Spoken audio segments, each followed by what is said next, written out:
నమస్తే welcome to Disha TV. ప్రస్తుతం మనతో పాటు బీసీ సంక్షేమ సంఘం నాయకులు జాజుల శ్రీనివాస్ గౌడ్ ప్రస్తుతం మనతో ఉన్నారు. తెలంగాణ హైకోర్టులో ఏదైతే ప్రత్యేకమైన తెలంగాణ రాష్ట్ర ప్రభుత్వం విడుదల చేసిన ఈ జీవో విచారణ ఎలా సాగింది, అలాగే ఎలాంటి అంశాలు తెరపైకి వచ్చాయి, అలాగే వాయిదా పడడానికి గల కారణం ఏంటి, అసలు ఈ జీవో అనేది పైన ఇటు న్యాయవాదులు చెప్పిన దాంట్లో మరి ఎక్కడి వరకు వచ్చిందో తెలుసుకునే ప్రయత్నం చేద్దాం.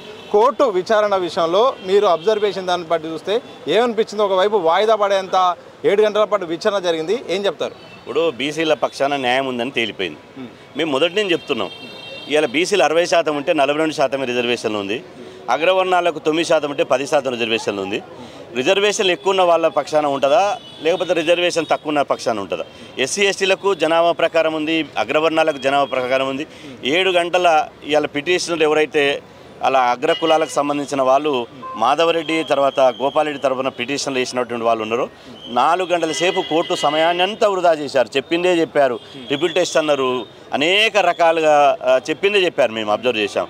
కానీ ఎంత చెప్పినా కూడా ఒక బేసిక్ ప్రిన్సిపల్, ఇది ప్రజాస్వామ్య వ్యవస్థ. ప్రజాస్వామ్యంలో ప్రాతినిధ్యం లేనటువంటి కులాలకు ప్రాతినిధ్యం ఉండాలి కదా. స్వాతంత్రం వచ్చి 80 సంవత్సరాలు అయింది. 80 సంవత్సరాల తర్వాత కూడా ప్రాతినిధ్యం లేకుండా అడ్డుకుంటే ఇవాళ మేము తినే అన్నంలో పల్లెంలో మన్ను వస్తే ఏం లాభం, మా నోటికాడి ముద్ద గుంజుకుంటే ఏం లాభం? ఎవరి వాటా మేము గుంజుకుంటలేము కదా, అగ్రవర్ణాల వాటా గుంజుకుంటలేము కదా, ఇతర కులాల వాటా గుంజుకుంటలేము కదా. మా వాటా మాకు ఇవ్వడానికి అంత కడుపు నొప్పి ఎందుకు? కాబట్టి గౌరవ హైకోర్టు మా విన్నపాన్ని ఇలా కొంతమేరకే ప్రభుత్వం తరపున సుప్రీంకోర్టు సీనియరు న్యాయవాది మనీష్ సింగ్ గారు, అభిషేక్ మనీష్ సింగ్ గారు వారు వాదనలు వినిపించడం జరిగింది సుదీర్ఘంగా. ఇంకా రేపు ప్రభుత్వం తరపున అడ్వకేట్ జనరల్ గారు వాదనలు వినిపించేది ఉంది. ఆ తర్వాత ప్రభుత్వం తరపున ప్రొఫెసర్ రవివర్మ గారు వాదనలు వినిపించేది ఉంది. ఆ తర్వాత బీసీ సంఘాల తరపున ఒక 50-60 మంది ఇప్పటికే ఇంప్లీడ్ రావడం జరిగింది. మా 50-60 మంది మా తరపున మా న్యాయవాదులు కూడా మా యొక్క వాదనను హైకోర్టుకు, గౌరవనీయ హైకోర్టుకు వినిపించేటువంటి అవకాశం ఉంది. కాబట్టి రేపు ఇలా వినిపించేటువంటి అవకాశం ఉంది. చివరికి పిటిషనర్లు ఏంటంటే వాళ్ళ ఉద్దేశం ఏంటంటే ఎన్నికలు ఆపాలి, మంది పొట్టగొట్టాలి, రిజర్వేషన్లు అడ్డుకోవాలి, అన్యాయంగా ఒకరిని దోసుకోవాలనే భావన తప్ప ఇంకేం లేదు. ఇలా గౌరవ హైకోర్టుకు వాళ్ళు ఒక విన్నవించారు. రేపు నుంచే ఎన్నికల నోటిఫికేషన్ ఉంది, నామినేషన్ల ప్రక్రియ ఉంది, స్టే ఇవ్వండి, ఆపండి అన్నాడు. అయినా కూడా వాళ్ళు గౌరవ హైకోర్టు మా బీసీల పక్షాన న్యాయం ఉంది కాబట్టి వాళ్ళకు ఆశించినటువంటి రిజల్ట్ వాళ్ళకి ఏమీ లేదు. సుప్రీంకోర్టు పోయారు, హైకోర్టుకు వచ్చారు, ఎక్కడ కూడా గదే ఉన్నది. కాబట్టి దయచేసి నేను మా సోదరులకు ఏం చెప్తున్నా ఏంటంటే, దయచేసి మీరు మంది పొట్ట కొట్టేటువంటి బీసీలను రాజకీయంగా అణిచివేసేటువంటి కార్యక్రమాలు బంద్ చేయాలని అడుగుతున్నాను. 2 అంశాలు, ఒకటి మహారాష్ట్రలో జరిగిన ఎన్నికలు జరిగిన తర్వాత వాయిదా పడ్డాయని ఒక అంశము, మరోవైపు 50% కట్ ఆఫ్ అనేది పదే మాట్లాడినప్పుడు హైకోర్టు నుండి ఎలాంటి రియాక్షన్? ఇప్పుడు హైకోర్టు సావధానంగా 7 గంటల సేపు సావధానంగా విన్నారు. ఇంత ఓపికతోటి విన్నందుకు గౌరవ న్యాయమూర్తులకు బీసీ సమాజం తరఫున వాళ్ళకు ప్రత్యేకంగా ధన్యవాదాలు తెలియజేస్తున్నాం.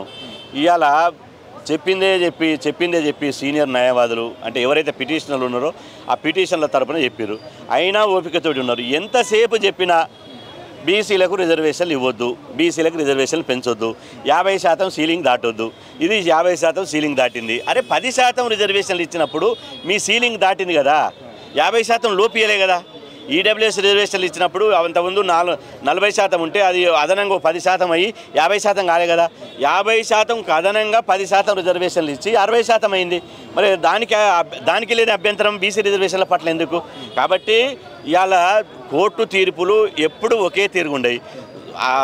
రాష్ట్ర ప్రభుత్వం తరపున హాజరైనటువంటి సుప్రీంకోర్టు సీనియర్ న్యాయవాది ఒక విషయం వాల్యుబుల్ పాయింట్ చెప్పాడు.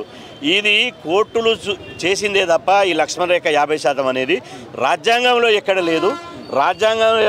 లేదు. కాబట్టి ఖచ్చితంగా ఈ రిజర్వేషన్లను అమలు చేసి తీరాల్సిందని కూడా వారు విన్నవించడం జరిగింది. మాకు సంపూర్ణమైన విశ్వాసం ఉంది, మాకు న్యాయం జరుగుతుందని, బీసీల పక్షాన న్యాయం ఉంటుందని చెప్పి మేము విశ్వసిస్తున్నాం. జాజుల గారు, మీరు మీ సంఘం కూడా ఎలక్షన్ ప్రాసెస్ కంటే ముందే గవర్నమెంట్ వచ్చిన దగ్గర నుండి సర్వేలో కూడా మొత్తం సర్వే స్టార్ట్ అయిన దగ్గర నుండి సభలు సమావేశాలు చెయ్యని పనులు లేదు, తిరగని రాజకీయ పార్టీ లేదు.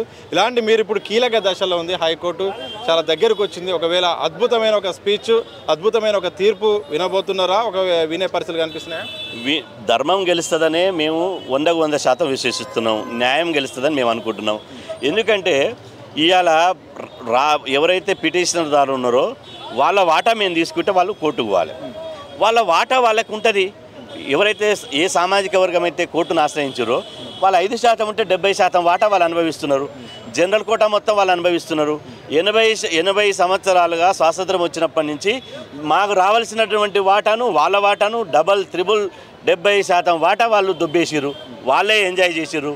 మళ్ళీ ఇప్పుడు 80 సంవత్సరాల తర్వాత మేము తెలివి వచ్చి మేము పోరాటం చేసి మేము చైతన్యమయ్యి ఇవాళ పార్టీలను ఫస్ట్ కులగణన చేయాలని పార్టీలను ఒప్పించి పార్టీల మీద ఒత్తిడి తీసుకొచ్చి ఇది రాత్రికి రాత్రి వచ్చింది కాదు, దశాబ్దాలుగా పోరాటం చేస్తున్నాం. ఉప్పిడుండి ఉపాసం ఉండి ఇవాళ త్యాగాలు చేసి ఏ పార్టీ జెండా పట్టకుండా బీసీ జాతి మేలు కోసం మేము పోరాటం చేసి ఇలా అట్టడుగు ఉన్నటువంటి బీసీ సమాజాన్ని పాలితులుగా ఉన్నటువంటి బీసీ సమాజాన్ని పాలకులుగా రావాలని చెప్పి పోరాటం చేస్తున్నాం.